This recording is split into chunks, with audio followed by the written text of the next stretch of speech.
hawaasa godhuu barbaanne namni illee haa tuqtanii namnu yoo yeroo arganne dhaamsa dabarfata. Ni beektan jechuudha. Geggeessaan kun akka kaayaa Arsiitaa qophaa'u malee namoota nu geggeessu nu garuu namoota akka Oromootti gamtaa hawaasa naannoo Naayiroobiif gatii baasaniif bu'uureessitoota keenya jechuudha. Dursa maqaa koominiitii keenyaatiin namoota sagantaa kana qopheessan galateeffachuun barbaada.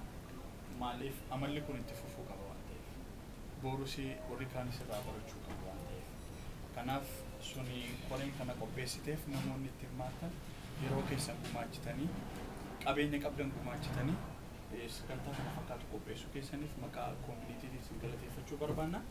Ittaansine akka koominiitii keenyaatti kennaa qopheessineef qabna jechuudha.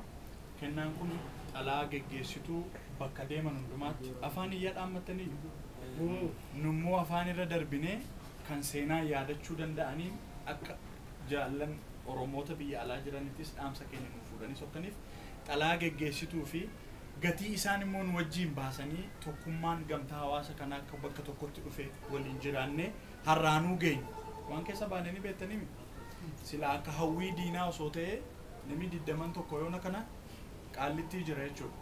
Senirraa hafnee yoo nageenye gatii isaan baasaniif immoo letter of appreciation yookiin immoo dhalaa dinqisiifannaa waliin sartifikeetii qopheessinee qabna jechuudha. Kanaaf namootan bu'uureessitoota koominiitii keenya sadarkaa koominiitiitti filatamu osoo hin taane sadarkuma godinaattuu aarsaa hedduu kaffalanii warra baasan waan ta'aniif baay'een isaanii kana kennina. Kanaaf barreessaan keenya qabanii jiru bu'uura maqaa masii waamnuun as ba'anii fudhattu.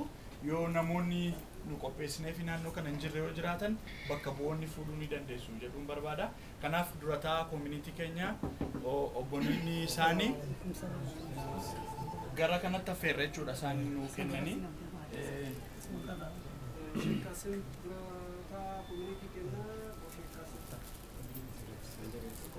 Obbo Sheek Qaasim Idris, Sheek Qaasim yeroo hin jiranii bakka bu'aa.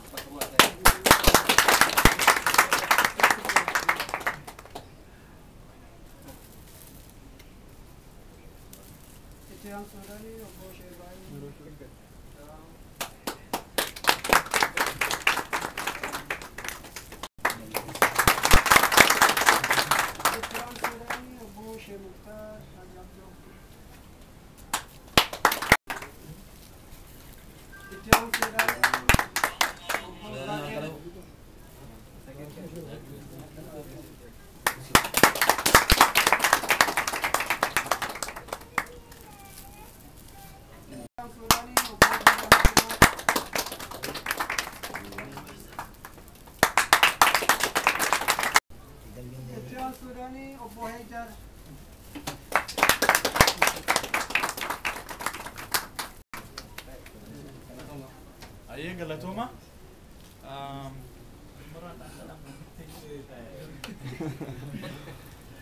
Durataan keenya jiru garuu lafa hundumaatti waldurumaatti dubbii maamlee akkuma aangoonaa kennamee jechuudha. Akka koominiitii keenyaatti hedduu galateeffannaa namoota as jiraniif.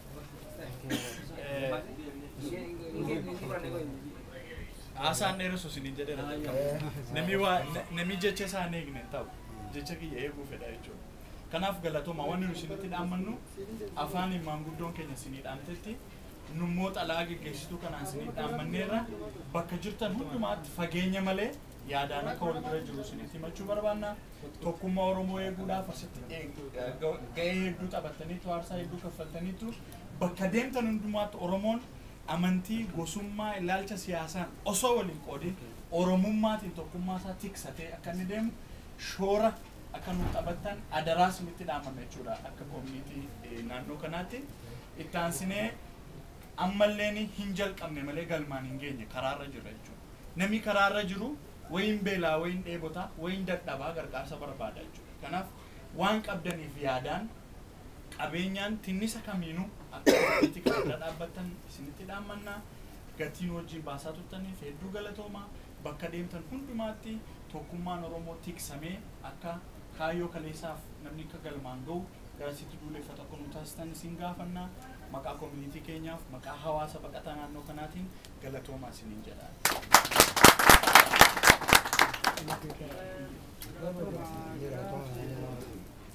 Itti suuraan kain arsi si komando waan kana bu'uuressee jalqabee warroota community keenya maanguddoota bu'uuristoota ta'anii fi badhaasa kennanii gargaa bareetiin jedhe itti aanuudhaan kaayni seen arsiisi komando warroota fooshaatiif illee badhaasa qopheesse qaba kana siin kennaa fi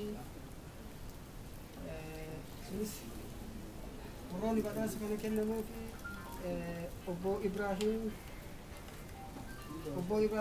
obbo Haji Abdul Qadirini badhaasa kana kan kennamuu fi kabajaadhaan isin gaafannaa.